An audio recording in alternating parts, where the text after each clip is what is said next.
एक बार एक शहर में सोनपाल नाम का आदमी रहता था। सोनपाल बहुत गरीब आदमी था और अपनी रोजी रोटी कमाने के लिए शहर में ही टैक्सी चलाता था। सोनपाल के परिवार में उसकी बीवी राधा और 2 बच्चे थे। दिन भर टैक्सी चलाने के बाद भी बेचारा सोनपाल अपने बच्चों को नहीं पढ़ा पा रहा था। फिर भी सोनपाल हार नहीं मानता था, क्योंकि उसकी कमाई का यही एक जरिया था। एक दिन बेचारा सोनपाल थका हारा टैक्सी चला के घर आया तो सीधा अपनी बीवी के पास किचन में चला गया। राधा, सुना जरा। जी बताइए। बच्चों के भविष्य की चिंता मुझे सताए जा रही है। दोनों मुन्ना 5 साल के हो गए हैं। आखिर कब मैं इनका स्कूल में दाखिला करवाऊंगा, कुछ समझ नहीं आ रहा, इसलिए तुमसे पूछने चला आया। जी, बात तो आपकी सही है, लेकिन अगर हम पढ़ाना चाहें भी तो भला कैसे पढ़ाएं? टैक्सी चलाने से जितनी आपकी कमाई होती है वो तो सारी घर में ही चली जाती है, फिर बच्चों को पढ़ाना तो बहुत दूर की बात है। ये बोलकर राधा कुछ सोच में पड़ गई। एक रास्ता हो सकता है। क्या है वो रास्ता?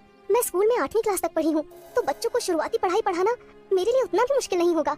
इतना तो मैं उन्हें पढ़ा ही सकती हूँ कि वो स्कूल में पढ़ने वाले 2nd क्लास के बच्चे जितने जानकार हो जाएं। लेकिन उनकी आगे की पढ़ाई? आप भी ना पूरी बात नहीं सुनते हो। हम दोनों को अभी से ही बचत चालू कर देनी चाहिए। 2 साल में तो इतने पैसे हो ही जाएंगे कि बच्चों को आगे की पढ़ाई के लिए स्कूल भेज सके। बात तो तुम्हारी एकदम 100% खरी है, लेकिन हम ये सब करेंगे कैसे? वो सब मेरा काम है, आप उसे मेरे ऊपर छोड़ दीजिए।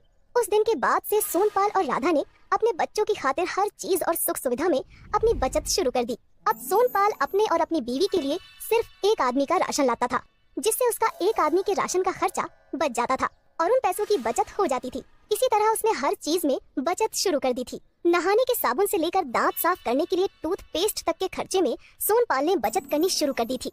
धीरे धीरे ऐसे जमा करते हुए सोनपाल को 1 साल बीत गया और उसने और राधा ने मिलकर करीब 8,000 रुपए बच्चों की पढ़ाई के लिए इकट्ठे भी कर लिए। सोनपाल की इस सफलता से उसकी बीवी राधा बहुत खुश हुई। देखा जी, मैंने कहा था ना कि अगर हम बचत शुरू करेंगे तो बच्चों की पढ़ाई का इंतजाम हो जाएगा। बस 1 साल और, तब तक दूसरे मुन्ने की भी फीस के लिए पैसे इकट्ठा हो जाएंगे और फिर हमारे बच्चे भी अच्छे स्कूल में पढ़ने जाएंगे। राधा की ये बात सुनकर सोनपाल की आंखों में खुशी के आंसू आ गए। सोनपाल अब अपनी पूरी जी जान से टैक्सी ड्राइविंग करने लगा, क्योंकि जितनी ज्यादा उसकी कमाई होगी उतनी ही ज्यादा उसकी बचत भी होगी। लेकिन जिंदगी में हर काम इतनी आसानी से पूरा नहीं होता, उसमें रोड़े तो आते ही हैं। सोनपाल की जिंदगी में भी कुछ ऐसा ही हुआ। सोनपाल के बेटे के साथ एक हादसा हो गया। हुआ यूं कि सोनपाल का बेटा बाजार से कुछ सामान लेने जा रहा था। बारिश का मौसम था और सोनपाल का बेटा बाजार पहुंचा ही था कि अचानक पास वाले बिजली के खंबे से एक बिजली का तार टूट गया और नीचे पानी भरे गड्ढे में चला गया। सोनपाल के बेटे ने ध्यान नहीं दिया और उसने जैसे ही उस गड्ढे में पैर रखा, उसे भयंकर इलेक्ट्रिक करंट लग गया। किसी तरह आसपास वालों ने डंडा मारकर उसे छुड़ा तो लिया, लेकिन करंट लगने से उसका शरीर बहुत जल गया था। वहीं खड़े सोनपाल के जान पहचान के आदमी ने सोनपाल के बेटे को अस्पताल पहुंचाया और तुरंत फोन करके सोनपाल को उसके बेटे के बारे में बताया। सोनपाल पागलों की तरह अपना सारा काम छोड़कर दौड़ता दौड़ता अस्पताल आया और रोने लगा। डॉक्टर ने चेकअप करके बताया कि सोनपाल के बेटे के शरीर पर 40% चलने के निशान हैं और उसे कम से कम 2 हफ्ते के लिए अस्पताल में ही रहना पड़ेगा। इतने समय तक सोनपाल के बेटे के अस्पताल में भर्ती होने के कारण उसकी बच्चों की पढ़ाई के लिए की गई सारी बचत बेटे के इलाज में ही चली गई। हॉस्पिटल से डिस्चार्ज करके अपने बेटे को सोनपाल सीधा घर लाया और उसे बिस्तर पर लिटाकर घर से बाहर आ गया। असल में अपने बच्चों की पढ़ाई की चिंता उसके दिल में घर कर चुकी थी। सोनपाल चलता रहा और सोचता रहा, हे भगवान, ये तूने क्या किया? मेरे बच्चों से आगे बढ़ने का मौका ही छीन लिया। अब मैं कैसे अपने बच्चों को पढ़ाऊंगा लिखाऊंगा? क्या मेरे बच्चे भी मेरी तरह टैक्सी चलाएंगे?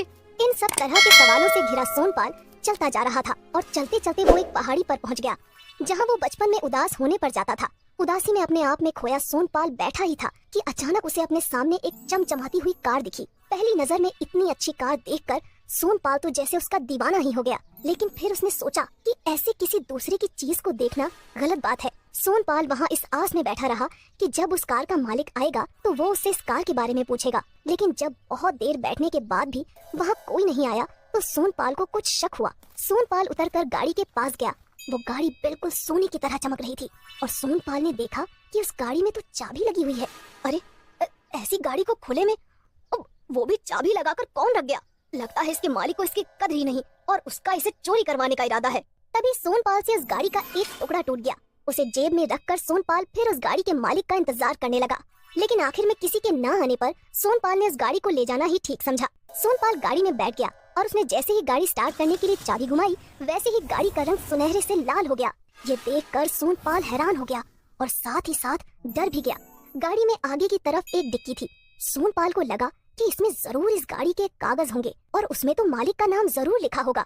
सोनपाल ने जैसे ही डिक्की खोली तो उसने कागज की जगह एक सोने का सिक्का निकल आया। सोनपाल के तो जैसे होश ही उड़ गए।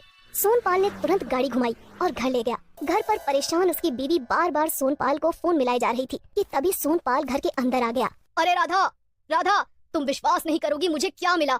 मुझे एक ऐसी जादुई कार मिली है जिसकी आगे वाली डिक्की से सोने के सिक्के निकलते हैं। जाइए ना, कहाँ आप ये बेकार का मजाक कर रहे हैं।